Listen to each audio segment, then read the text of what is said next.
Where the fuck is McClay?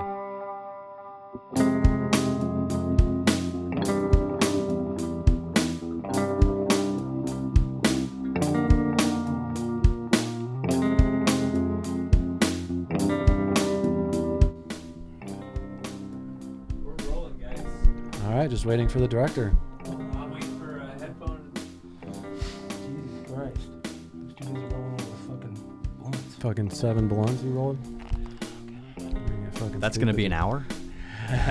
Sweet Jesus. He doesn't fuck around. Yeah, my headphones are fine. How do I sound? Ready? Yep. Action. All right, this is the Bogcast, episode 29. We finally have a sponsorship. I'd like to give a shout out to our new sponsorship, Bang Salon. If you need to get your hair did, you could check them out at Banged, B-A-N-G-D on Instagram. Some really amazing coloring, and yeah, just come down and get banged by my girlfriend. But if you want to really bang her, then I'll fucking kill you. So You're gonna make a lot of money with this business. So yeah, thank you, Babe, for sponsoring the podcast. I've wore the shirt before. The episodes haven't dropped yet, but yeah, check out Instagram at BANGD. So. And then definitely mention the Bogcast and get 20% off. Oh yeah, it's code Bogcast. Yeah. Bogcast, first code. Yeah. So anyway, we have a very awesome guest in the house today. I really appreciate taking his time driving all the way out here. Actually, I was gonna let McClay introduce him to him today. Seems like. So I ran into Joe, our guest, Joe Newcomer, at Free Comic Book Day this last year. Yeah. We sat down. I think me and Joe were kind of like tired of all the rigmarole, and I just kind of pulled up a seat next to him and just started talking. Yeah. And I was fascinated because he kind of, I think Joe has like these. The way I look at it in that short conversation, you have like these 3 lives or 4 lives. It is kind of like that, right? Right. And one of the things that is absolutely fascinating to me, because I have such a hard time with it, and we talk about it a lot on the show, is writing. And Joe is an author. He just released his 2nd book called Diminishing Return. Whoa. Yeah, That's it right there. Yeah, you guys can get it on Amazon right now. Please do go and check it out. We were just given his new book, so we're going to check it out. We didn't have a chance to read it yet, but we're definitely going to let you guys know how it turns out. We mentioned that I was just going to wait for you guys to read it right here, and then we could go. Yeah, we could get started. We're going to take Can a you break. read it to us? I can read it to you. Yeah, that'd be awesome. This is a live read. Yeah. So just to get in on that real quick, talk about writing, just how you got into it, and then talk about your new book.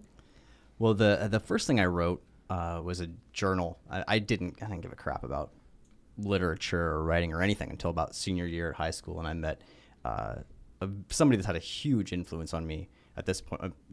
From then until now, his name's Bill Hetrick. He was an English teacher for me in high school, and he was like a substitute. I think he came in just for that year, maybe the year before. And he saw, potential, and he started like giving me some different things to read, like that weren't, class material, which is never all that great. Oh, in high for sure, school. yeah. There's nothing worse when they make you have to read something that you don't want to read. Right. Well, they were forcing us to write, which was, Yeah. I think that's even better. I mean, we were reading some things, and I couldn't get into a lot of it, but when I was forced to write a little bit, and then the feedback from the writing is what got me into it. So he was like, yeah, like I really like what you're writing here. I think you would like this based on that. And the first thing I was writing was just a journal, and he pushed me off to this book called The Hottest State by Ethan Hawke. Now everyone's gonna laugh at that, but that book is fantastic. Oh, I bet. I didn't even know that he wrote a book. He's got 3 now. I like Ethan Hawke. I think he's a badass. And now, like, people are starting to finally see his artistic side for sure. more recently. Yeah. So it's great to see that, and I'm really happy for his career, because it's amazing. What's that book called? Movies.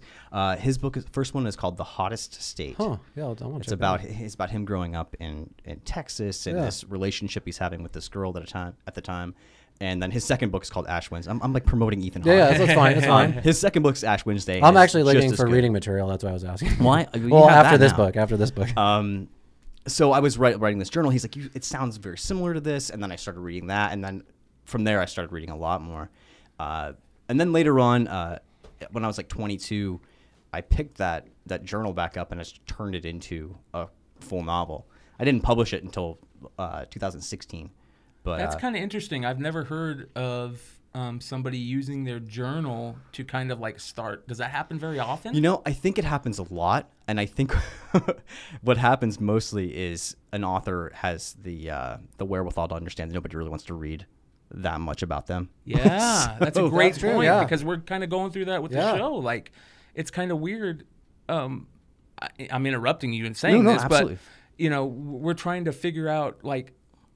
We want the guest on that same line to tell us most of the stuff instead of us. So that's kind of like the same thing, right? Mm-hmm. I mean, you We kinda, feel weird about talking about ourselves sometimes, you know. That's exactly my point. Yeah. Well, I mean, if that's an arrogant writer like myself probably would publish that first book, but most of them don't. Most of them are hammered on it. Like, Yeah. this is self-indulgent, blah, blah, blah, blah, blah.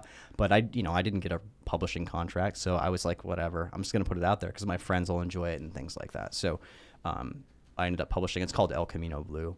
And my friends bought it. My friends enjoyed it. I mean, it had a lot of references to where, like, Is we that grew on up. Amazon? Yeah, is that on Amazon? Yeah, you can get that on Amazon Okay. too. Sweet. That makes it even better, and I think that's a great idea, maybe for people out there who want to get into writing and stuff.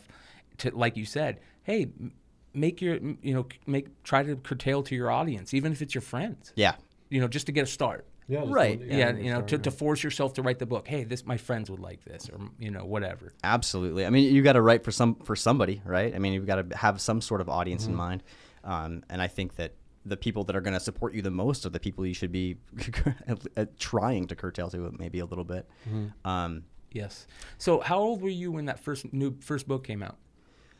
It was 2016, so I had it written for a very long time and shopped it to publishers and stuff like that. Didn't get any bites because it's a self-indulgent first book novel, Yeah. and nobody really wants that.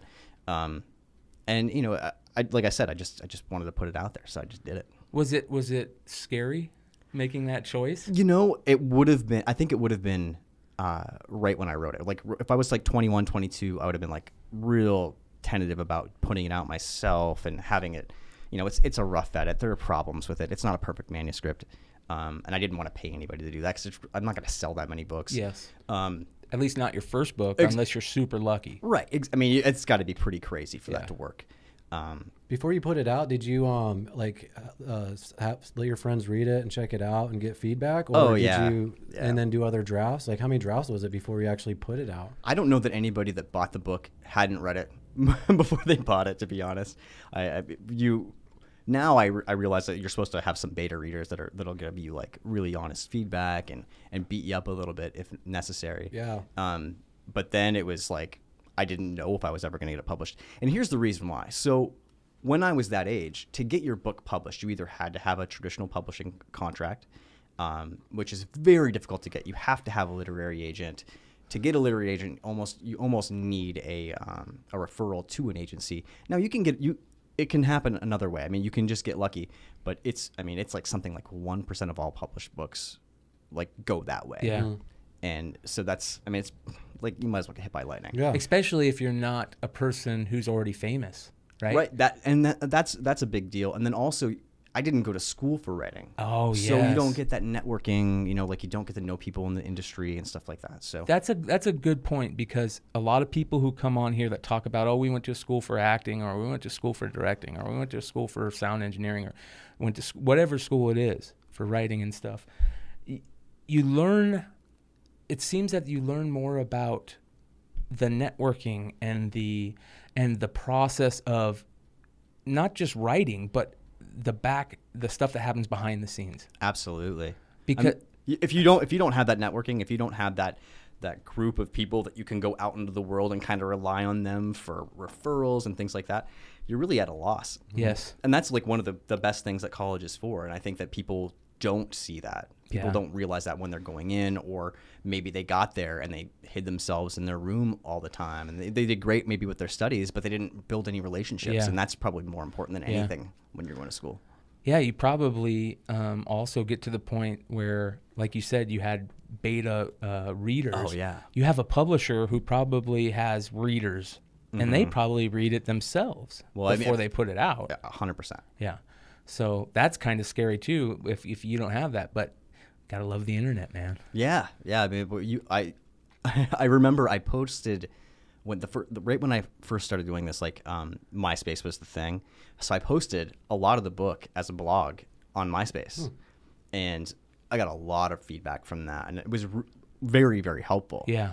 I remember That's a ballsy thing to do, though, to just put it out like that. I mean, that's smart. Well, I mean, I realized that, like, I'm not going to make, this isn't going to be a money maker. Yeah. You know, this is just, I mean, this is a labor of love. So, Well, putting that's it out cool there. that you were just willing to do that just to make it better and get the feedback. You know? Yeah, well, it's tough. It's a tough pill to swallow for a lot of people. Oh, for I sure, think. yeah. I mean, when somebody says something negative about your book, and like, but you need that. Like, if you don't get those things, your manuscript isn't going to be very good. I for think that's sure, life in general. I'm into writing scripts and stuff, and I watched an interview with Jonah Hill, and he talked about he didn't settle until like his 10th draft, and he sent it to friends who were like, I'm going to give you friend-ending notes. Are you sure you want this? And he's like, bring it. And that's what I think you need as a writer to make your stuff better. You need to hear the stuff, and if you can't handle that, then you shouldn't be doing it. You're not going to be very, Yeah. you're just never going to get Yeah. any better. You know, and my first book is not. I want to sell my first book. It's fun, and it's like a trip down memory lane for anybody because it's like a nostalgic high school piece. You know? But anyone's gonna say that about their first thing. You know what I mean? Right. You know, But it's not that good. I mean, I'm self-actualized enough to realize that piece of writing isn't my finest. Yeah. You know, and whether or not like I still back it. I mean, I think it's a fun book, but I'm much more proud of this book, and hopefully my next one even more so. And So is I this hope the second book? This is my second novel. Nice. They don't have anything to do with each other. Yeah. either. But what I was saying about publishing is that back then, if I wanted to do this on my own, it was going to cost like $2,000 to $5,000, and then the publisher prints the books and gives them to you, and that's it. And that's Wow. the end of it. You can pay for additional services and So stuff. it's like up to that. you to sell them and distribute them? Yeah. Wow. But now, Create Space turned into KDP on Amazon, and if you want to publish a book, you just publish it. Done. You That's don't awesome. pay anything up front. Like you Yes. have worldwide distribution. Like it's Has that, a put a lot bit- of, and that's why I ended up doing the book. I mean, if that wasn't the case, it wouldn't be done. Yeah. Has that put a huge impact on the distribution for like normal books these days now with Amazon and stuff? I think that I mean. It's probably very difficult for their industry. I'm not like super up on that, but I would imagine that publishing, people probably aren't seeking publishers as much as they used to because why do that? Yeah. Or like No you kidding. give it a couple shots or whatever. I mean, I literally I submitted my book, this new one, to like over 100 not publishers, but over 100 literary agents to try to get a publisher, and I got a couple little nibbles, but nothing significant enough to get the book done, and that's why I decided to go ahead and just get it out there and start working on my next book, and maybe this one. That's a great point too. Just put it out and start working on the next one. We've talked to a couple guests about writing scripts, and that's one of the things that I remember a guest saying, in the past is just put it out, just hurry up and write it, and and you're learning how to write, you're learning how to create, you're learning, just get new ones out there. I mean, you don't want to put out complete garbage, but Right, exactly. you know what I mean? You learn. That's another thing, like learning how to write. I mean, depending on when you're writing, there's different ways that you write it. You're not going to learn it until you do it. Exactly. Too, so Exactly. You're not even going to find your voice until you've written a bunch of stuff. true, yeah. And I feel like I've started to find mine. I don't think I'm 100% there, but I think I've started to find mine. How long from the first book was it until you started this book? Like I said, I wrote most of that as a journal when I was 17. I finished it when I was like 21, 22, and then I published it in 2016. I did some rewrites. I changed some stuff around, but nothing significant. Do I you wanted have- to keep it like really original and I wanted to have that mindset of a 17-year-old when I was Oh, writing. yeah. Did you start writing right away when you put it out, or did you already have the second book written? I put it out just like I said, I was like, whatever, I'm just gonna put this out there. And then I think like some of the good feedback you get, and it's kind of, it inspires you to keep doing it. Yeah. Because it means nothing to anybody now, but like my first book I sold like 200 copies. Wow. Pretty quickly. That's actually pretty. That's badass. Yeah. And I felt awesome about that. Like I did a book signing and like 70 people showed up. I was like, this is amazing. It inspires you to want to do more. And then like immediately, like you get those creative juices going and like, you start writing again. And do you have a routine when you do start writing, like that you stick to, like every day I'm gonna write this amount, or is it just whenever you get inspired? Like, what's your process? You know, I never really did.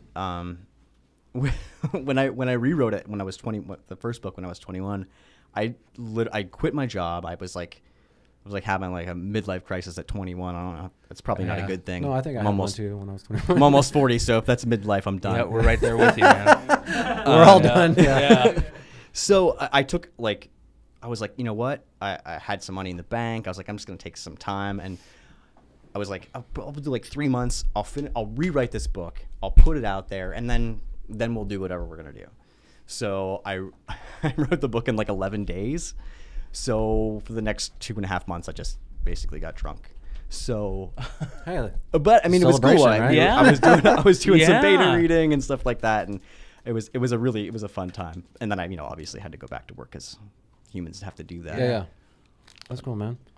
I don't remember what the question was, to be honest. Oh, just Yeah. your writing process, and like, do you have like every day where I'm gonna write a page, or was it just when you got inspired you go and write something down, or? I have to force myself to Yeah, write. me too. Really, like honestly, like I have a lot of time to do it, so but I really have to like make myself get started. Once I'm started, I'm fine. But like, How long can you go for?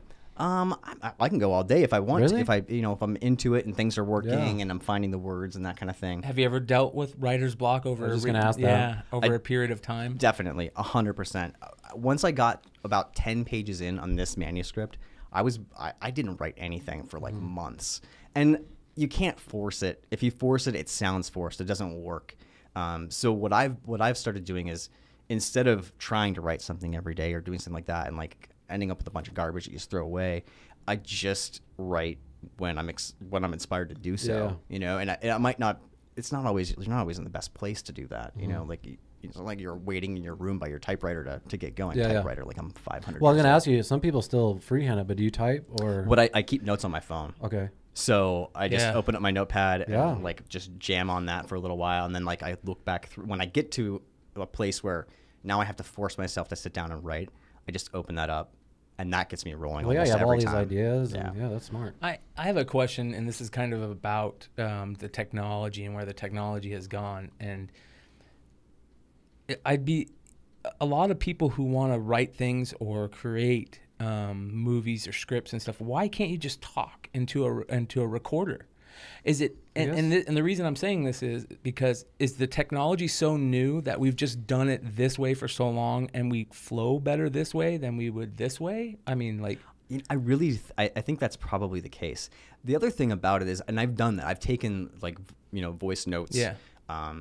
But what's difficult about it is there are pauses, there are breaks, and then you have to transcribe it. Yeah. Anyway. So, Yeah. Exactly. So what's a Killing good? two I mean, birds you with can one do stone. this on Yeah. your phone. Just to do it. Take a voice memo, and I do Yeah. that all the I time. thought a lot of writers did do that. I do it while I'm driving all the Talking time. to it. Yeah, yeah. I know Yeah. comedians do that a lot. Yeah. Like Joe Rogan does Yeah. that. Well, that's a great segue into what I've met Joe Rogan. I did too. Yeah, a couple times. He's a Well, good I mean, guy. I was gonna- I met him in passing, but it's still really badass. He is one of the most laid back dudes I've ever met in my entire life. That's cool. I don't think there's very many people out there that I have more respect for than Joe Rogan. Yeah. And He's just done everything. yeah, and it's not even, to me, it's not even about the comedy. It's about, I think that he's a big, and he's always throwing, like, if you listen to his show, he's always talking about how, oh, no, I'm not that. I think he's really had a change in the way we think as people growing up in this for country. sure. I think that he's helped move into a certain direction that is good. He's helped a lot of people just open their minds Yeah. to just different things and I- being so close-minded. I mean, just there wouldn't be podcasting probably For sure, without yeah. him. I Yeah. mean, Oh, at least for it wouldn't sure. be as popular as it is. No, without him. for sure. Yeah, he's definitely ahead of the And game. I think the key one is, though, I don't think I've ever heard anybody say anything bad about Joe Rogan other than like a couple people that he may have got into it with, comedians. But Well, I mean, first of all, I used to manage comedy clubs. We were going to talk yeah, about yeah, this. yeah, I managed comedy club in South Florida in Fort Lauderdale. I did a little bit of management at the West Palm Beach. I worked at the Tempe Improv when they reopened. I was out here when we reopened, and then I also worked at Stand Up Live. Kind of oversaw those two for a while. Joe is a beast on stage. Like he mans the room. Yeah. But if there's somebody insane enough to say something to him, and now you should never say anything to a comedian. I mean, they're practiced at the art of putting you down. Yes. Oh, yeah. They're better than anybody. I won't even at sit in the front row because I know that you're bait. and don't be shy about that, because they're not gonna. I mean, there's certain comedians that will pick on you. No, I've been but you know ripped their on. shtick, you know.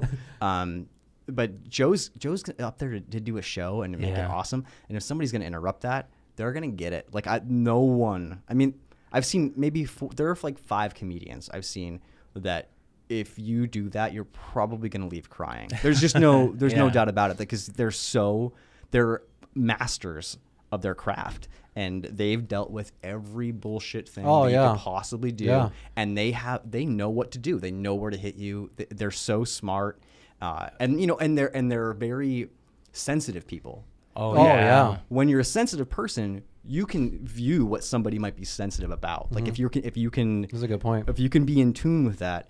And that's what those guys are. And if the minute you stand up and they see your face and they see your demeanor and how you're dressed, like you're done. Yeah. You're done. They've already they know who you are. Yeah. And they can boil you down in 2 seconds. I've literally seen people I can't run believe out when crying. people do that. I can't believe it. I'm like, I think didn't we see Joey do that to Yeah, some it was lady, sad. and she fucking Yeah, it was sad. and they kicked her out, and then and her boyfriend. And he was Yeah, all it's embarrassed, never and- going to end well. I mean, nobody that's drunk and ridiculous enough to stand up and say something to a comedian is going to end Especially up Joey not getting Diaz. kicked out. Yeah, just like, what don't the fuck? do that. Yeah. It's really Actually, dumb. out of all the art forms, man, I don't know what it is. I have the most respect for comedians just because the way they go about their art, they have to kind of eat shit just to figure their art out. And that's such a ballsy thing to me. It's such a ballsy art form. And I love comedy. I love stand-ups. I'll never do it, but I don't know. I love that art form. I respect it so fucking much. If you can write man. something, I would highly suggest going up and doing it. If you think that you've got make 5 minutes. If you can make 5 minutes,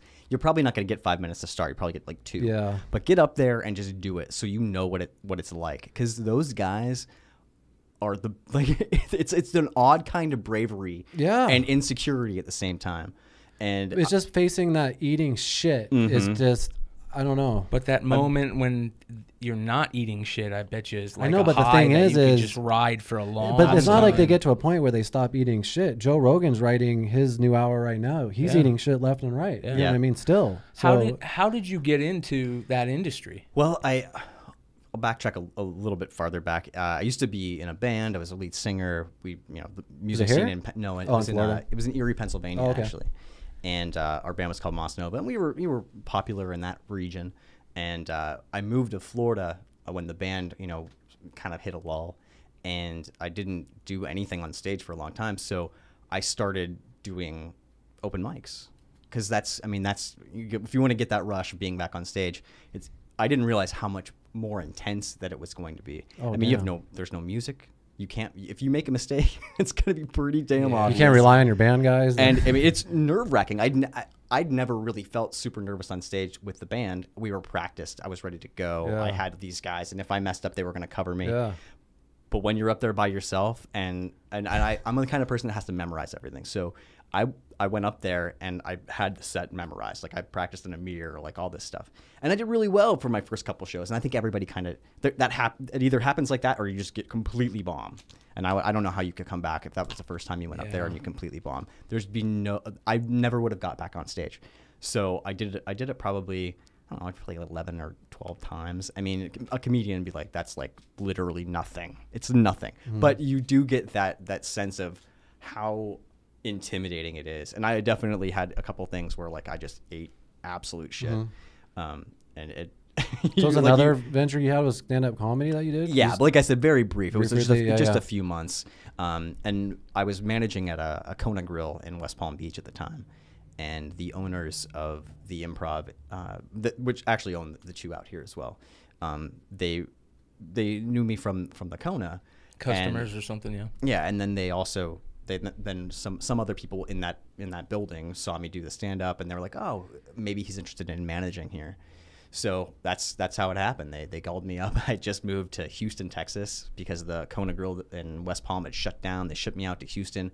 Absolutely hated it. I was not happy at all. And I got a call like a week later from these guys, and they were Joel Bashkoff that owns these clubs, and they were great to me. So I ended up like moving right back to West Palm Beach and Perfect working there. Yeah, so it was pretty cool. How old were you at this time? Like 25, 26 maybe. So you got to probably meet all kinds of awesome comedians, huh? Yeah, I got to meet a lot of badass, really dude. incredible people. I was laughing. I actually told Keith one of your stories. I won't say who it was or anything, but one of the things that you had mentioned when we were sitting down when we first met and talking was how you would have to go pick up comedians every once in a while. Oh yeah, and it would just sometimes be a complete shit show. Oh my goodness. Yeah, I mean, that's something about comedians is like generally there's something about them that makes them funny, right? Yeah. And not that funny part of them stems from sometimes a very dark part place. of them. Yeah, fucking A. And that's what you're gonna have to deal with when you meet them in a real person, and you have to manage them. Like I don't manage comedians obviously, but I had to manage to get them out of their hotel and into a radio show at 5 a.m. You know, because that's when you go. And I know that from listening to comedians podcasts, they hate going to those radio shows, and actually I hear them say they feel sorry for the guys that would have to take them to that stuff. So. I mean, and those are the nice ones. Well, what blew me away, and I had no clue about this, which I feel stupid now about, because like duh, these the stand-up live or a Tempe Improv pays for those spots, right? Oh yeah, on the radio. So if you can't get the comedian there, you're losing money, big money. Well, I mean, it's the ticket sales that are going to happen when they're on that radio show. Yes. I mean, radio is still. I mean, don't let anybody fool you. Radio is still very, very powerful. King, yeah. And we have really great shows here. You know, we have the KUPD. So Holmberg comedians, in the morning. Those guys are amazing, right? So you don't. Certain comedians like certain shows, and I can tell you, like that's the kind of show where every comedian likes going there, because it's gonna be like this. Like they're gonna walk in, they're gonna talk about whatever that's going on. It's not gonna be shticky. They're not gonna be like they hate doing that bits. shit. You know, and they're cutting to commercials. Yeah, it's just ugly. Like some of those are if really it's guys lame. they know that they're going to. Yep. Yeah. And they have a relationship with. Well, that's the job of the radio show too. Is like those guys make everybody feel super comfortable as soon as they get there, and then they get to know that person a little bit.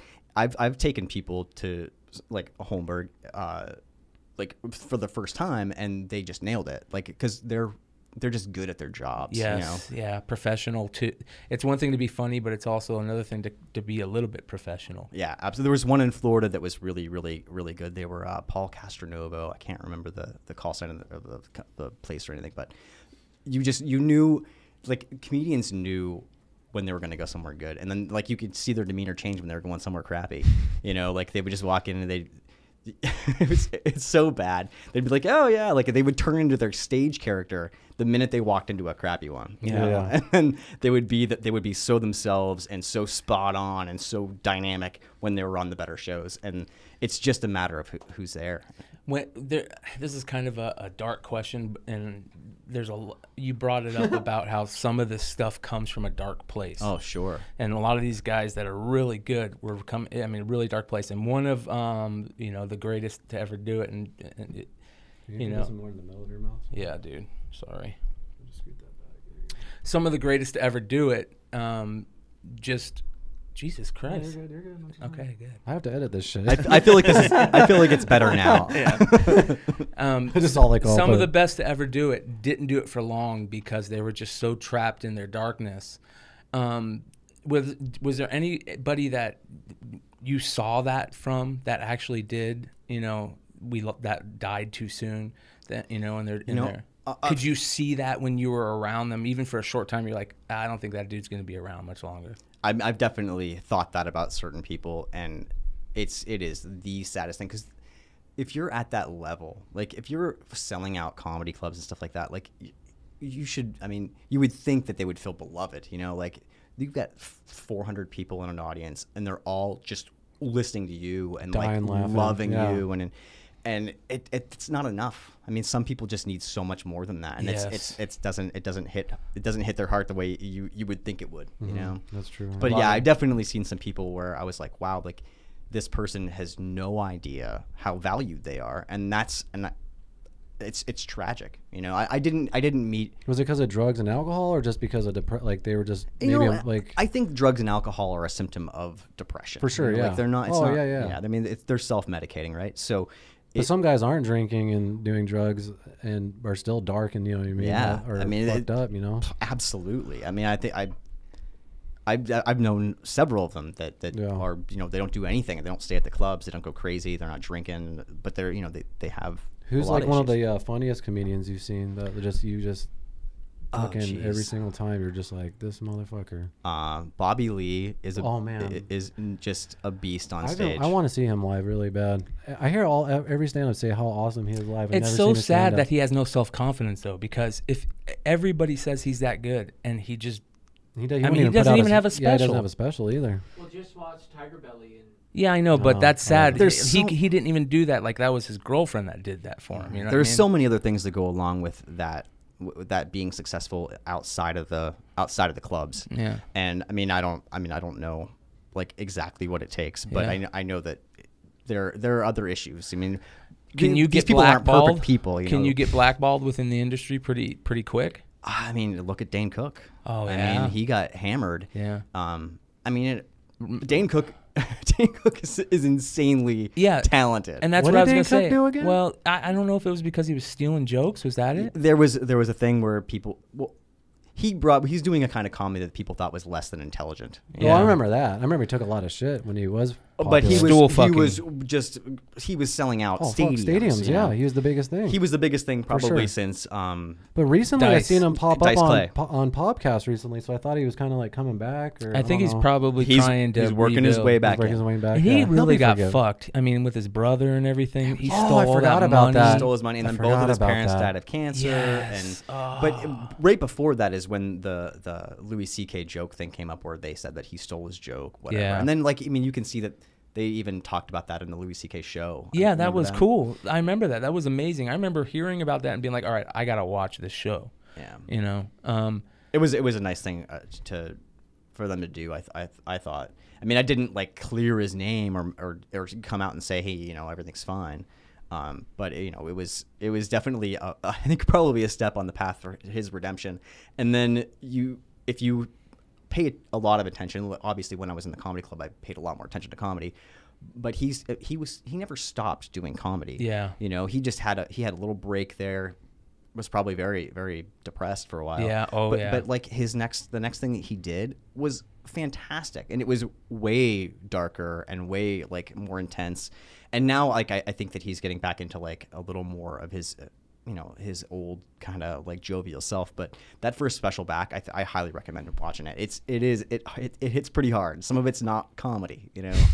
Well, I love that shit. Yeah. It's pretty amazing to see what's going on with comedians being able to put out specials easier. It seems like they're almost getting to the point where they can do it on their own. Yeah. I mean, that's great. That's great for me because I know a lot of people that were phenomenal comedians that just weren't, they were just plugging it out at clubs and doing feature sets and opening sets and stuff like that. And now, like, I feel like a lot of those people will have a chance with, Netflix buying things up and stuff like that to like have a special. And as soon as people see these people, they're going to know, like, these guys are these are just as good as any other comedian. Mm-hmm. There's Jim Jeffries, right? Oh, for sure. I love him. So there was a comedian that used to work a lot of the shows in South Florida. His name was Forrest Shaw, right? Mm-hmm. And he got on the bill with Jim Jeffries. Jim Jeffries likes him, so he takes him to a couple of their shows. Then they're touring together. Damn. Now Forrest is out in L.A. That's all it takes. Well, I mean, that's somebody that's gonna do that, like a Jim Jeffries, and say, look, these are the people that I like to watch. Yeah, watch them.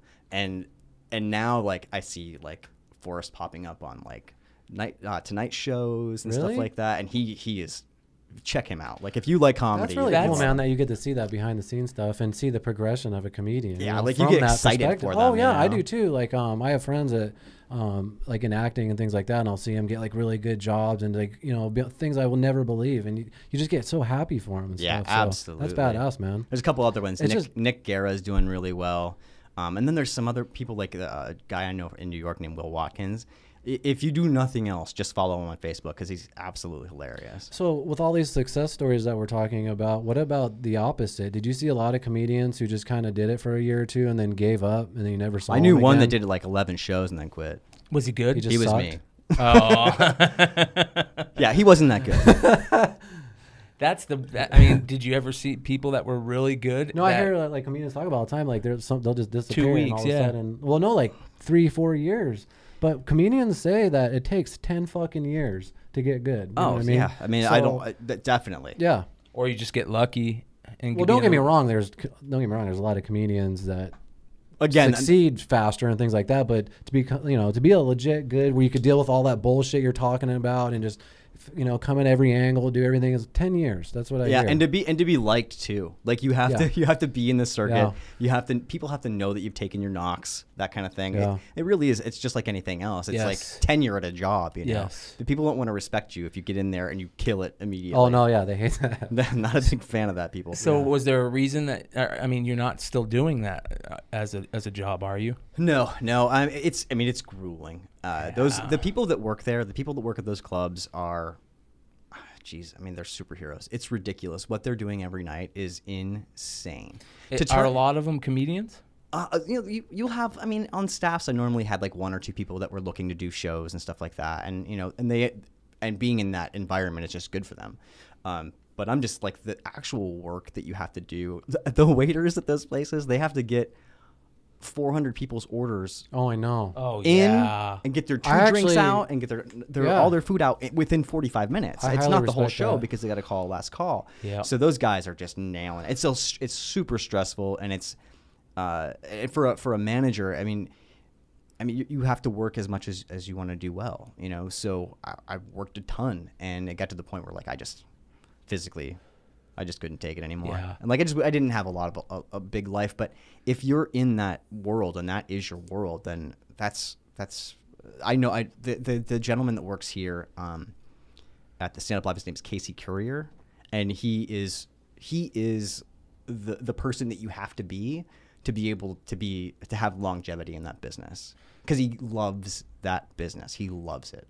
Out of all the clubs that you worked, which was your favorite club? Like to see a show in. I'm not saying like to work at, but to see a show. I'm gonna say the Tempe Improv. That's my favorite place here. Have you been to since it's been remodeled? Yes. It is beautiful. Yes. They did such a great job with Yeah. that club. It's all black and white and Yeah. vintagey, When and did there's they like hints remodel of it? red. Well, what think year I've was been- I what don't year think was that? It was a while back. It was wasn't 6-7 years Yeah. ago when I moved out here. Yeah. So So I guess I've been there since yeah, then, yeah. Yeah, and it's a cool like there's like the balcony and it's just a great So place I to wanted see to- shows. There's a question. I'm glad that I'm thinking this because I didn't think of it until just right now. But something that I hate about going to comedy shows. Jeez. That was my motorcycle, guys. Being stolen. Yeah. Something that I hate about going to comedy shows is I'm big and they go sit with 5 other people at a table this fucking big, and I'm like, fuck that. And when I go to a comedy show, I have to be like, I want the back bar. Just put me in the back bar. Yeah. Is the best way to get that just tip somebody $20 and go give me the back bar? I mean, you can request it. It's difficult at a comedy club because you really want people to be up front, and you have to fill the showroom. So it's like anywhere else. You don't want to leave it one open seat. People won't come in by themselves. So you've got to be careful. It's real strategic, and you got to get people in there fast too because you got to get their drinks and all that stuff. So you fill the front like that, and it's tough, but it's the best way for you too. I mean, it sounds like that's ridiculous, but to take all The those best special show. requests and take time out to do that, like what happens is like you're just not going to get as good service. Yeah. It's anywhere you go. This is a simple concept. If the waiter and the waitress or the manager or the hostess suggest something, just do it because they know better than you. Yeah. Yes, that's a very great true. point. You know? that is a great point. Yeah, and then of course tip them outrageously. That's what I was going to Because say there's next. people that aren't. There's nothing that I hate more people that don't tip. Ugh. There's nothing worse. And it's one thing to not tip in a place where it's not needed. You know, like if you go overseas, certain place overseas, like tipping people is considered bad form, you know? Right. That's one thing. But not here. You know what I mean? No. Tip people. You will have such a better experience Life. and a later experience if you tip these people. Well, especially like you were saying, those waiters at the comedy or at the Tempe Improv or even Stand Up Live. It is very. I was just there. It is very fucking stressful for them. And I was like, It's respecting. insane. I was like, wow, I can't believe they have to deal with this shit. This is crazy. Yeah. Every once in a while, I got to deal with a douchebag too. That's like too drunk. And here's the other thing. that's here's true, yeah. the other thing about tipping those specific people. They don't have time to impress you. I mean, and Yeah. if they've done it at all, like they're amazing at their job. So they've got to be super fast. So for them to take the time to make you like them, if they've done that, they've really killed it. Yeah. You know, because it's not like a waiter at a regular restaurant where they have an hour to talk to you, to Yeah. come No. over and No, it's a show going on, and you have to. They can't talk to you. No. Yeah. It's crazy. So I mean, at the bare minimum, if they get your food and your drink out there, these people need to be tipped. Yeah, for sure. Yeah. You talked earlier about before all that you were in a band, and do you still play? I mean, did you ever play an instrument, or were you always singing? Well, I play guitar and I wrote a lot of our music. And like writing, I mean, it's always something involved with writing. Oh, So yeah. the comedy was writing, the music was writing, and some type of creative yeah, outlet. the lyrics for the music. But yeah, I mean, I've always played guitar since I was like 15. I was in a band then, and I've kind of grown away from that, and I've gotten more into pure writing. Yeah. So, and you know, it's not more satisfying or less satisfying. It's just this is what I'm No, doing yeah, I get now. You know, like this Yeah. is where I'm concentrating. still And jam life the guitar? changes. What's that? Do you still jam the guitar? Yeah, I right still now? play every once in a while if my child lets me. That's where I was Yeah. going next. I was gonna go. You know, you talked about your kids. You also have a family, so Yeah. that's a totally different ball game. I mean, Right, that kind yeah. of changes everything pretty quick. Right. I mean, I'll tell you what it really changes is the headspace you're in for when you're writing. You know, this book dramatically changed after we had our child. You know, just like or after we knew we were having a child. So Were you in the writing process? yeah. I was So, like, did probably it change- midstream. Oh, that's wow. crazy. So That's actually pretty cool. But I was Yeah. the book has time travel in it and stuff like that. So I was constantly going back to the beginning and rewriting from the beginning, like over and over and over again. So that never really stopped. But your mindset and how you feel about things and the care you take with certain things definitely changes when you have a kid. Did you plan to go time travel aspect? Like whenever I hear somebody's going time travel, it's like I want to know, like, because it seems like that's like a real tripping point with a lot of people. You can fuck up something really quick. Oh yeah, that seems like a very hard Yes, thing to tackle. absolutely. You have to you want to try to be as true to the nature of your specific type of time travel in your book, so that way people can maintain their suspension of disbelief throughout. Yeah. But you find ways to escape it a little bit too. And my book it's got sci-fi elements, but I mean, if I were really going to classify it, I probably wouldn't say sci-fi. I mean, the thing that I tell a lot of people is it's kind of like it's like Black Mirror social commentary. Nice. I love Black Mirror. Dude. Yeah, and I think that's something that people can understand. You know? Yeah. So that's a lot of the book is social commentary about like everything that's going on in society and like where I see that heading, but also, you know, like it's a story about two people, you know. And I'm gonna ask this you're again. fine. How long did it take you to write this one again? Well, I started writing in 2016 and I was done writing probably at the end of 2018. Damn. 2 years, Man. huh? Man, I was still editing and stuff after that. I mean, honestly, this edition of the book that you're going to get is not available anymore because I've made a couple quick edits, but Maybe that's another crazy thing, because there's even bands that are doing that now. They'll put music. Kanye West, he'll put music out, and then change it. change it, and you can never get that old Really? stuff I again. didn't know Yes. that. Wow. Yeah. That's crazy. Yeah, that's, Like- and that's I think it's it's cool. amazing Yes. that Amazon allows you to do that. So I can just go in, reload the manuscript, Oh, wow. and in 3 days, that's the one you're going to be getting. What's the process of getting the hard copies? Is that kind of a pain? No, I mean it's super simple. They print on demand. So The Amazon does that too, or this is really? Amazon. No way. Yeah, so you go through Amazon, you upload your manuscript, you design a cover, Holy and shit. then in a couple days your book's available on Amazon.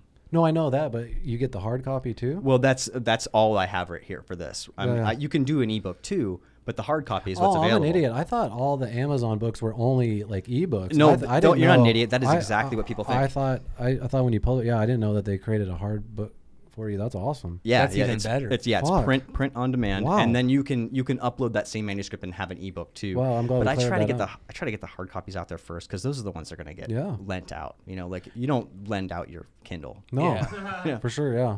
That's another thing. How many people? I remember everybody I know that got super into reading Kindles or whatever. The Amazon one is, don't do it anymore. I never see anybody reading those things. Yeah, never see I it. don't sell a lot of e-copies. Maybe that's a good thing. Maybe Yeah. that's a good thing.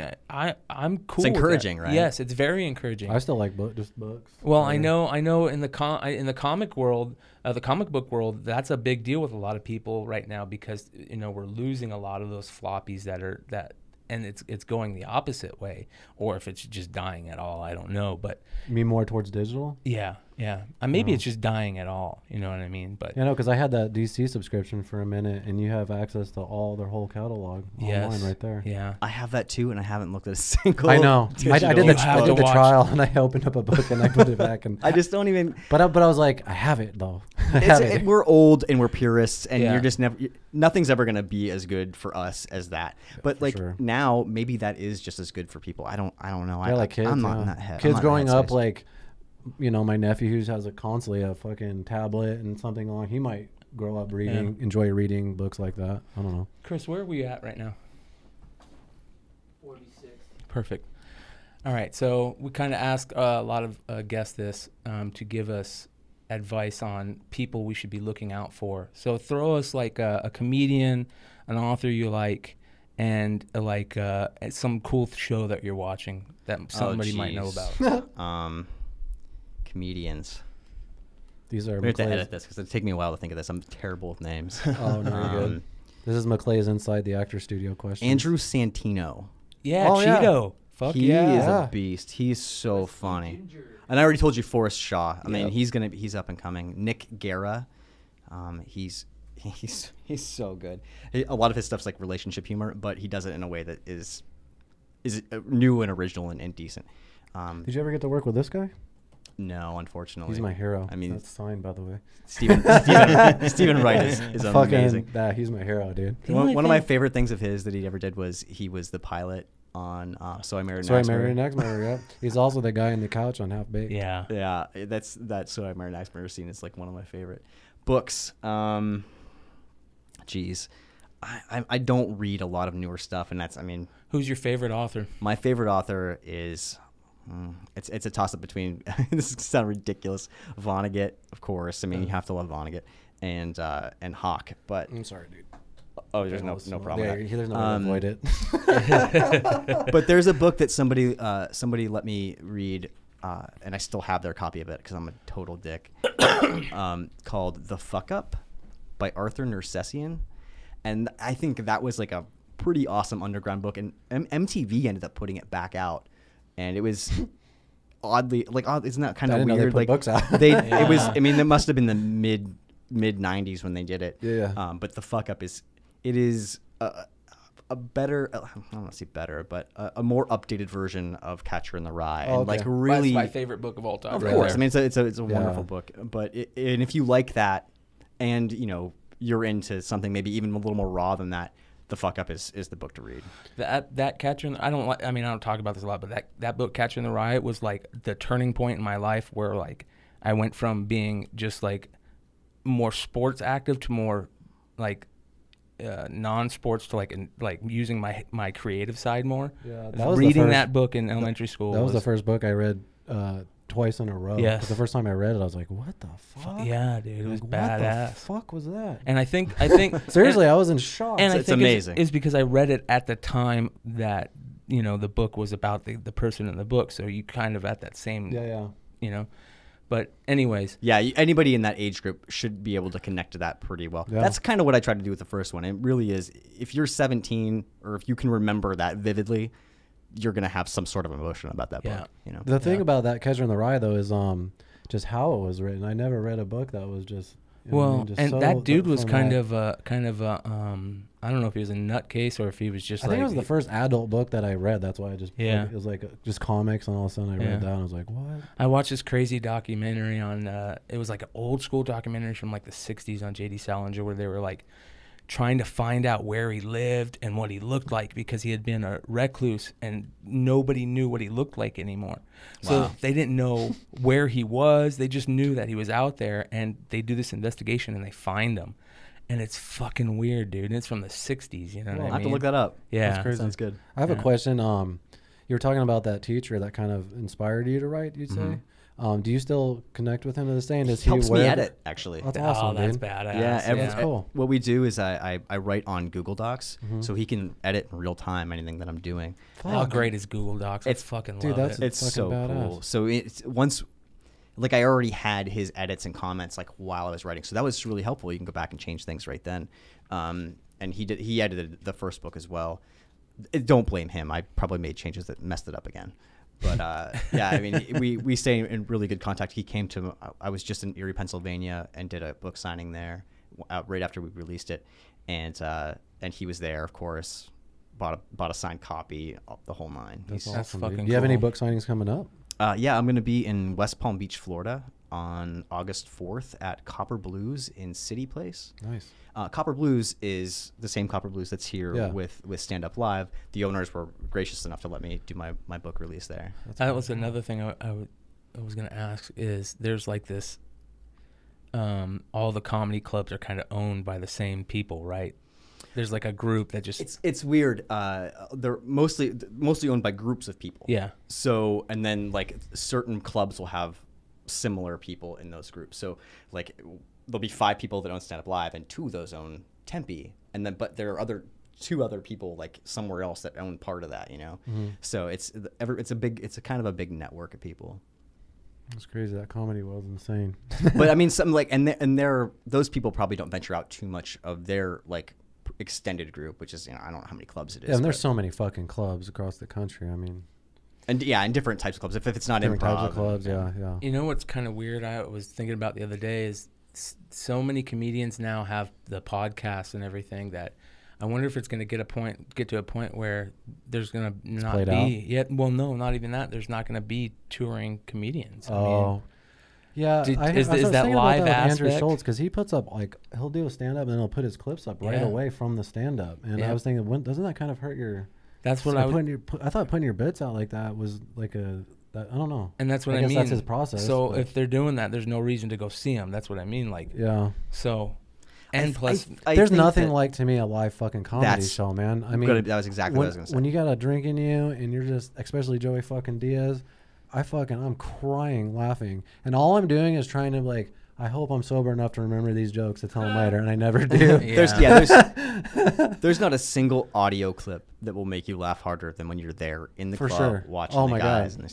And with your friends. There's a feeling in the room. It's an experience. You know what's weird too is as close you get to those fucking weirdos at the table, and you're like, if you don't get By close, the end by of the the end you're like, show, yeah, you want some nachos? Yeah, that's a big thing. You get part of Serious. that At first hive you're like, mind. At first you're like, fuck you.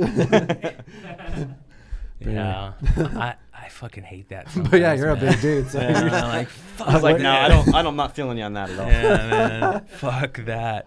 And then there's no way I'm sitting up front because guaranteed they're gonna fucking call me out. No, I've been Joe Rogan. What are you Yeah. talking about? I've been ripped on at the Comedy Store. Yeah. I went there with my girlfriend, and he said I looked like a stalker at I forgot what he called me, but he also said I looked like I kidnapped my girlfriend and shit. And everyone's all dying geez. laughing. I was just like, it wasn't that bad, but it was still like, we're not sitting front row next time.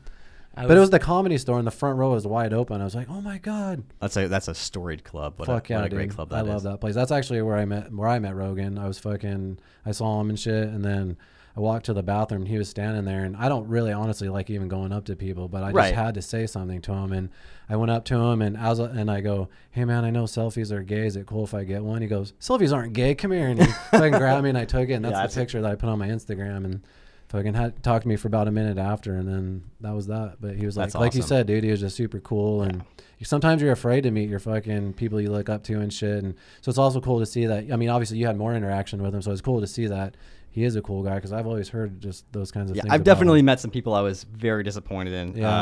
That I was a huge fan of, and then that sucks. But you know, like I don't want to talk about those people. But no, I know. But those experiences are, I mean, it's hard. Yeah, like it's tough to be. It's tough. What, you can't meet your heroes. But sometimes. I also think about that, like when you're at that level. I mean, what if, say, whoever you're talking about, you drove him or whatever, and say he's fighting with his wife that time, he's hating life, and he's just being a dick. Yeah, and that's just your experience with him. You know what I mean? So, they're real people. So it's kind of hard to, I don't know, judge them even. You know? Yeah, I mean. When you've been in the clubs for a while, like you can kind of suss that out. I guess. You know, like after a couple of years, because those guys come around either every 6 months or every year. Yeah. So you get to see them a few times, and then you can have an opinion of. If it's the first time, you're like, oh dick, you know. But I mean, maybe the next time you see him, you're like, oh, this guy's. The third time, you're like, this guy's a dick. Like the third or fourth time, you're like, I can't stand this motherfucker. Yeah. The Tempe Improv is kind of like a storied club, isn't it? I mean, it's been around forever. Yeah, I hear a lot of guys talk about that. Joey Diaz was just talking about the owner of that guy. Didn't he die or something? The owner? Yeah, I mean, it was a pretty sad story. I think he had a lot of depression. I think he killed himself. I'm not entirely sure. I don't remember a lot. I knew at the time because it was explained to me, like, you're going to be dealing with this a lot because people have a lot of questions about it and that kind of thing. People were upset about the club reopening. They were dedicated to him. Yeah. But I mean, how are you going to blame somebody else or anything else for somebody that is so deep in their depression that they choose to take their own life? Like that can't be somebody else's fault. You know? Never. So I mean, I think people eventually get over it, and then they come in and they see how great the club was, and they were like, yeah, well, you know, they're doing a good thing here. You know, I love to hear when people talk about it, but I also, my favorite club to hear talked about when they talk about Arizona clubs is the Celebrity Theater. Oh yeah. In the round, shit. yeah. Whenever they talk about that shit, Louis C.K. did a special there, I think. I listen to interviews with bands and shit, and they talk about that place all the time. Like they like it or hate it? It's about 50-50. About 50-50. It feels sketchers over there. Like I see that place and I'm like, isn't there like a fence around it, like the chain link fence? Maybe they were doing construction. I never honestly liked seeing bands. I remember seeing the Deftones there, and then they turned the opposite way, and it's like, what the fuck, this sucks. And then it comes back. Yeah, and it's like, weird. Oh, I didn't know that. I didn't. Yeah, know the whole stage spins, and during bands they would spin, but like when Louis C.K. did his special there, he would just obviously walk around. That would be weird. Yeah. Just spinning while he's talking. Yeah, like really. Cat Williams did it. Cat Williams has like one of the most. Oh, where he goes off. Videos where he goes off on that Mexican dude.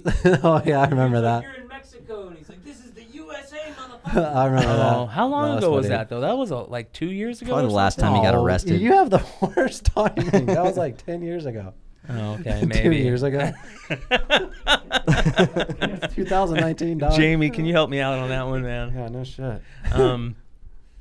One of the things that you talked about in the beginning was, you have any little bit of want to be go do a comedy, just to do it. Yeah. I keep telling this motherfucker he needs to do it. Stand-up? Oh yeah, dude, just go do it. Like they're actually stand-up classes. I think Dude, if I would totally do it. But I write shitty jokes. I have no problem with the stage presence. So what happens is you write the shitty jokes, you eat shit on stage, and then you write it like on, you know what I mean? So you just got to eat shit for you can 10 years. literally make that your shtick. Just tell shitty jokes. Well, people.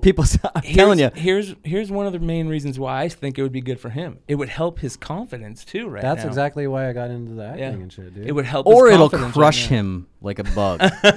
I mean, no offense, but it could absolutely destroy you. I was gonna say, is my confidence that shitty? No, You need you know what confidence, the bro. fuck you know what I'm talking about. I mean, I thought I was a pretty confident guy, but the first time I bombed, I was like, I hate myself. Yeah, no shit. I don't think enough confidence can help you with that. There- brother, nothing. you destroy me. But I think once you go through that and then you get through it, actually maybe make you more confident. Absolutely. And, you know, and it makes you a better person. I think so. I mean, if nothing, it'll just make you more comfortable talking in front of anybody, because if you can do that, you can talk to anybody, job interviews, whatever you're doing. That's way harder. They're doing some crazy shit for job interviews though now. I heard this story where they do this thing where the job will go to like a Fridays or like a Chili's, and they'll go in and they'll be complete dicks to the wait staff, just like complete assholes, waiting to see if you, who's interviewing for the job, will be like, what are you doing? Like, you know, and See if you're like a decent human being. yeah, to see if you're a decent human being. I love that. What they'll do is they'll That's a great idea. Yeah. they'll tell the people with the job, they'll be like, hey, I'm doing an interview today. Tell the wait staff, treat me like shit and fuck up his order. And they react Oh, to yeah, how That's even that better. person who's being interviewed acts. That really does show you how a human being Yes, you are. though. totally. There's a television show that does that. I have a friend that worked on it, where they were doing that as like just to see how people would interact with those kinds of situations. Yeah, and shit. it's like So- an empathy test. yeah, exactly. That's exactly what it is. It's Man, it just depends on what kind of day. yeah, Like you said with the totally comedians. fucking That's right. very You're true. Totally right, Because man. like That's very true. I mean, if I'm having a shitty day and somebody just Yep, is like that's a very good- completely incompetent, and Oh, dude, it's I like, feel you. It I would- seems purposeful at some point. They're probably gonna get a little bit from me. I Me too, lost it for sure. I've lost it on quite a few people in the last probably 3 weeks. And that's not in my character. When you look back on it, was it like over something completely like ridiculous? No, Because it was not. No. Oh, okay. It was Usually, like when that happens, and then you'll smoke weed, and you're like, "Why did I do that?" well, that Like, I was a happened. dick. I played it I'm on the why show. am I such Seriously, an asshole? yeah. I played it on the show. That was the call The with insurance the thing? insurance lady. Yeah. She was such a fucking cunt. You She actually was- handled it.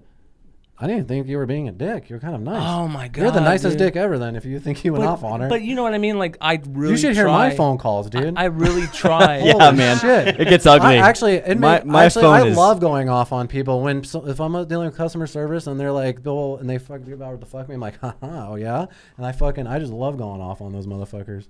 You should hear his. His is so nice. Like, oh okay, yeah. I don't like doing it. It happens, and I feel shitty about it like almost immediately. But like, I don't. man, you can't.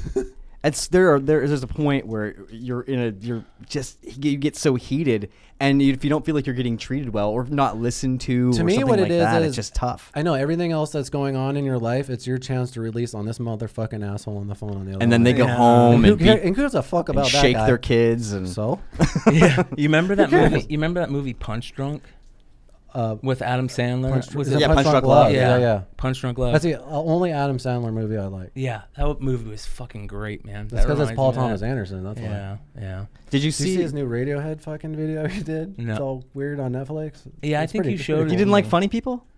No, I don't like Adam Sandler. No, I didn't like Funny People. I liked Funny People. I don't like That was Judd Apatow anymore. I thought I did when that Funny People came out. I went to see it because I Yeah. thought I was a Judd Apatow fan, but I realized I don't really like Judd Apatow. He's touring right now. He's doing comedy shows right now, like heavy. I'm sure he's. I got think so he's a many great bitch for all the stories. shit he's talking about Louis C.K. and all that shit. See, I don't know Like, about that. I'm not Yeah, familiar I don't now. like. He was actually a great watch is him on the Jim Norton show like a few months ago. Jim Norton calls him the fuck out right to his face and shit. It's I didn't badass. know he was Yeah. he was part of that. Yeah, it's crazy. What did he say? I forgot the exact specifics, but he has a show. He has a show on I think it was HBO with another comedian that he was promoting, and then when that shit with Louis C.K. came out, he's like against Louis C.K. It was when Louis C.K. was in the comedy room. And his footage got leaked. Okay, yeah, And yeah. his bits and shit. And Yeah. Jim Norton's like, he's doing a fucking bit. Like you that shit shouldn't be on the internet. Like they shouldn't be filming it. And he was defending the fuck. He's like, Louis shouldn't be talking about these kinds of things. Blah blah blah. It's like, what the fuck? It's fucking comedy. Yeah. Like he's a comedian. I think when it's stand-up comedy, there's no rules. You can say whatever the fuck if it offends you. Too bad, you know what I mean? And, that's where you're that's allowed to to me. be. He's not a comedian. That's not a stand-up That's comedian. you know what? That's a So great fuck him. question. What do you think about that? I think it's just changing. I mean, we have our mindset on a way that comedians should be and a way that comedy should be and how it should be allowed. And, You know, that's just changing. I mean, the world's changing as far as that's concerned, and I don't know what's right or wrong, but I can tell you, comedians are funnier when they're not scripted, when they're not toned down, when they're not censored.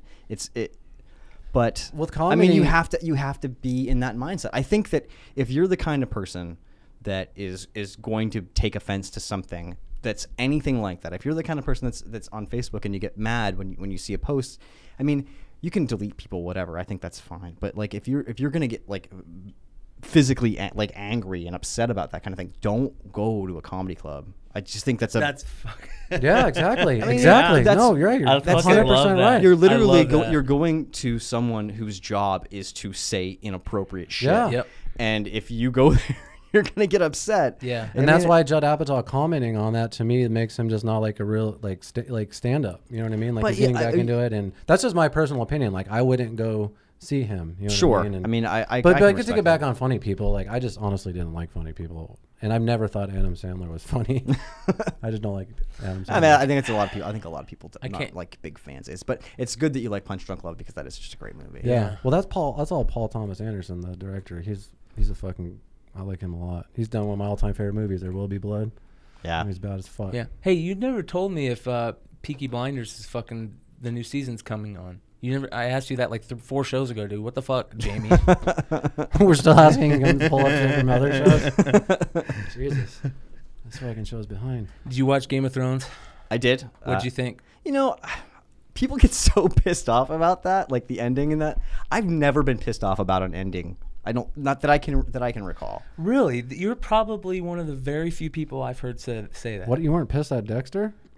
No, I had no problem with Dexter, and I love that show. I absolutely love that show. It's one of my favorite shows of all time. I never watched it. I love But that you show. gotta Yeah. end it You gotta some watch way. the first 5 seasons. You know, Okay. you can't.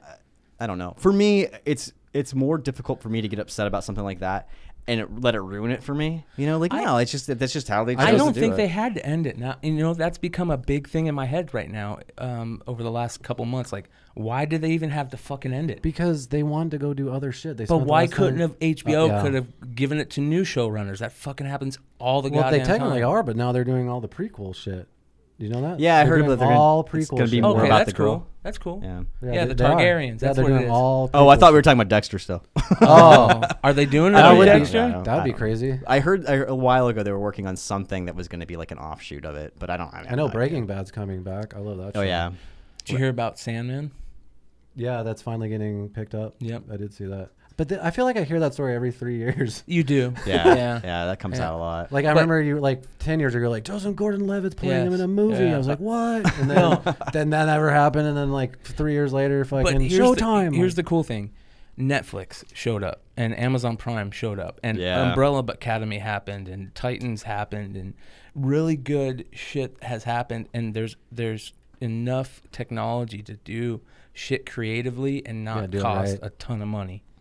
And they're doing it the right way. They're going to do it episodic TV. I think episodic TV is the best way to tell those stories. Oh, me now. too. I love it. Yeah. There's- But like, It feels more natural. It feels like a book. Yes. It feels like the well, comics. but I was telling yes. him the problem with episodic television is, especially when they get successful, after like 2 or 3 seasons, the writers end up going off and doing completely other shit, and that's why the writing and everything goes differently into dog shit, in my opinion. That's Yeah. what happened to Dexter. None of those writers from like the last 2 or 3 seasons were any of the writers from the first like 4 or 5 seasons, and those first 4 or 5 seasons were fucking fire. So, They were based off books, correct? yeah, they were loosely based off books. I yeah. think I read. I forgot some- about that. I wasn't like a big fan of the books. I remember that and be like, oh, that's something that's rare. People always say, oh, I like the book more than the movie or whatever. Fuck But those dudes. yeah. The books are always better, but They I are. hate reading. I mean, But I I hate are. reading. I don't hate feel like reading. that. I feel like there's a lot of times where I love the book High Fidelity. You ever read that? I haven't read that. You know, that's great because I was going to ask you that. That is one of my favorite things is to find a really good book like that I already know it's going to be good just because the movie's out there. Hopefully it's going to be good. Yeah. And I really do believe that the books are better than the fucking movies. Yeah, me too. I don't always think that. Man, I do. That movie, I like Well, it I mean, I'm sure there's just as much differences. as the book. And High Fidelity was amazing as a book. Yeah. In Game of Thrones, I didn't read the books, but I've heard people say that the actors actually gave the characters more life. They're kind of dull in the books. I didn't read the books till after the second season. I watched the second season, so it was perfect because I had those people in my mind. So that made it really good. Oh yeah. But here's the other thing. That kind of sucks because like, isn't it fun to create how they look in your head? No, because I like it both ways. Because one of my favorite all-time books is American Psycho, and it's because I had fucking Christian Bale in my head as Patrick Bateman. Oh yeah, that's true. Yeah, 100%. And the book is so fucking that crazy. is way better than the movie. Yeah, and because you have Christian Bale as Patrick Bateman in your head, you're like. But here's the crazy thing. Then I read what was the other book that with Sean Bateman, his brother, that they did the cheesy movie version with the dude from Dawson's Creek. Oh, geez, I have no I idea. know what you're talking about. Jamie, what's I know up, exactly man? What you're talking about. What's it called? Rules of Attraction. Rules of Oh, that Attraction, movie was yeah. horrible. Horrible, Yeah. but the book was awesome. Yeah. Was dude. it? And, I can see that. And I did it the different way from the book because I read the book after I read American Psycho, and the movie hadn't been out. And then you saw so the I movie. had the characters I had in my head, so I liked that better for that. You know what I mean? So I'm guess it's different, 50-50. yeah. Yeah. Oh, with James Vanderbeek. Yeah. Yeah, that movie was fucked up. Yeah. You know, I never read Fight Club, but that seems like it'd be the kind of similar thing for me. Like, it'd be really hard for me to not have Brad Pitt as for Tyler sure. Durden in my head, and I can't imagine it being better than that. That's a perfect example of something that I was talking about. I have another podcast where called Tales from the Flip Side, where we talk about like flipping like comic books or sports cards or shoes or making money selling and one of the things that got brought up was that first edition books of newer books are worth some money if you find them. Sure. And we were talking about Fight Club. Like Fight Club would be a cool first edition book to even collect, just to be like, that's a first edition right there, that would be motherfucker. tight. Yeah, and just that to probably wouldn't be so hard to find. I know a long time ago somebody got me some great gifts. They got me a couple Kurt Vonnegut first and second editions. Yes, fuck and I was yeah. like, this is so cool. Fuck I've yeah. since then lost them, but that happens. sucks, dude. I think they're in the hands of somebody that is really enjoying them though, so that's fine. That's good. I'm cool with that. I just saw one for Fight Club first edition for $400. Wow. Yeah, that's how much is a first edition Slaughterhouse 5? Probably 3 times that. Slaughterhouse 5. Yeah. Probably, I would say 3 times that. Watch. We'll see. Highest one I found just off the bat is 400. Oh, well, look at that. I look for Catcher in the Rye first edition. Oh wait, sorry. 2,000 used. Oh, okay, there we go. That sounds more right. But Yeah. I'm gonna go home and buy that. Yeah. I'm gonna get on eBay right now. Yeah. 9,500 used. Yes. Yeah, there you go. So I was Samsonite. Sorry about that. Yeah. look up first edition of Wizard and the Oz. Or I mean, what was it called? The Frank L. Baum, was it? It was the Wizard and Oz was called something different when he first put it out, wasn't it? I have no idea. But anyways, you look up shit like that, and it's like 10 grand, probably 8 grand. Is that your next collection venture? Yes. I'm down with that. That's a cool thing to collect. That would be And- cool. Great idea. Yeah. I mean, unless Fahrenheit 451 happens, you're pretty good to go. Yeah, I don't think that's gonna. Well, I don't know. Maybe it's never know. fire the internet, right? Because if less books or less of these things are being made, that's why it's so Is cool that fire you have the them, internet? Wow, right? we got deep right there. That I was mean, that shit. was listen to that statement. I'm gonna write that down. It's true, right? If you look back at that story.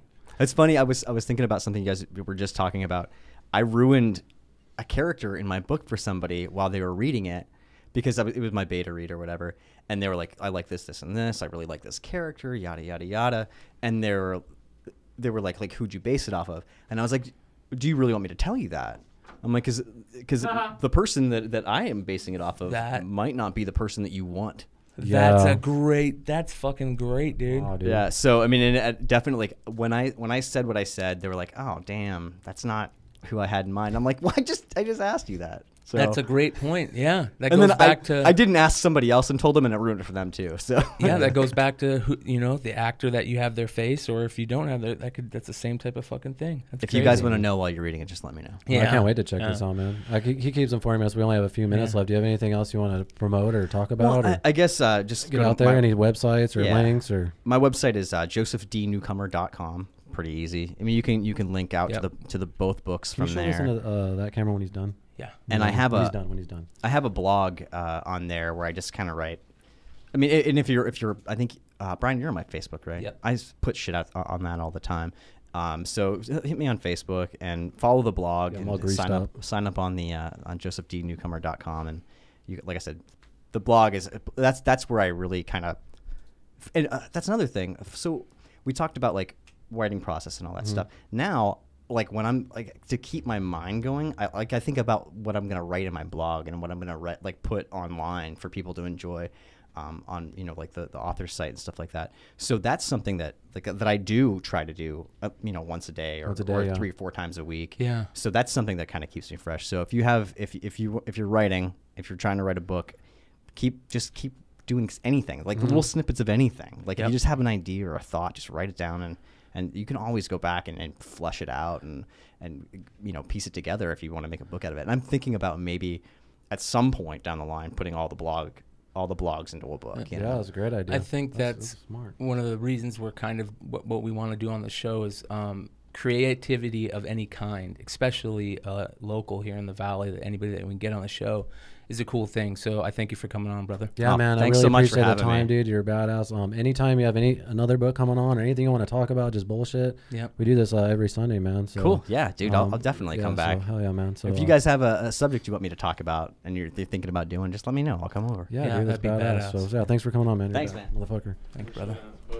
Oh yeah. Let's get a shot of this really quick before we wrap. We'll get the whole thing in frame. There you go. Yeah, you can check it out Sweet. on Amazon. You'll get a pretty good backstory of what the book's about. Oh, yeah. One other thing I wouldn't mind mentioning is that I spent a lot of time in the book. One of the characters has committed suicide, but time has stopped them from completing that process. Oh shit. So the bullet's just spinning right next to her head. Oh, shit. And she goes through the book like that. So I didn't want it to seem like I was. I don't know. I felt like it would be important to be sensitive about that. Yes. And so I wrote in the afterword a pretty lengthy piece about suicide and about what to look for. Maybe just an idea of like compassion and the book is all about trying to be a more compassionate person and how society needs to be more compassionate and those things. So I don't think there's anybody out there that hasn't been affected by that. So. Oh, absolutely. And you can read about that in my blog too. So that's kind of the point of the book, and all that information is on not only on Amazon, but it's on my website as well. Cool. Sweet, awesome, man. Thank you, brother. Yeah, just don't watch the intro. Good night.